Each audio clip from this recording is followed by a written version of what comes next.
மக்கள் கழகம் எம்ஜிஆர் கட்சியை இன்றைக்கு குறைந்த விலைக்கு எடப்பாடி பழனிசாமி அமித்ஷாவிடத்திலே விற்றுவிட்டார். இவர் விற்றுவிட்டார், அவர் வாங்கிவிட்டார். இன்றைக்கு அந்த கட்சி பதனபாதாளத்தை நோக்கி போய்க் கொண்டிருக்கிறது.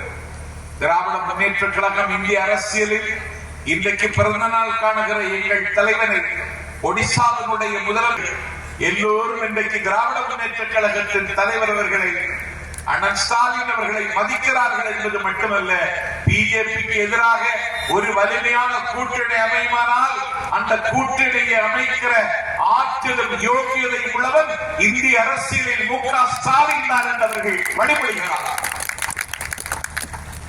இன்றைக்கு அது அவசியமாகிவிட்டது. 2252 கோடி ரூபாய் 43 லட்சம் அரசு பள்ளி மாணவர்களுக்கு நியாயமாக ஒன்றிய அரசு தர வேண்டிய நிதி அது. மோடியினுடைய அப்பன் கொடுத்த நிதியை நம்முடைய நலனுக்கு திருப்பி கேட்கிறோம். டாக்ஸேஷன் அண்ட் டிஸ்ட்ரிபியூஷன், இதுதான் நிர்வாகம்.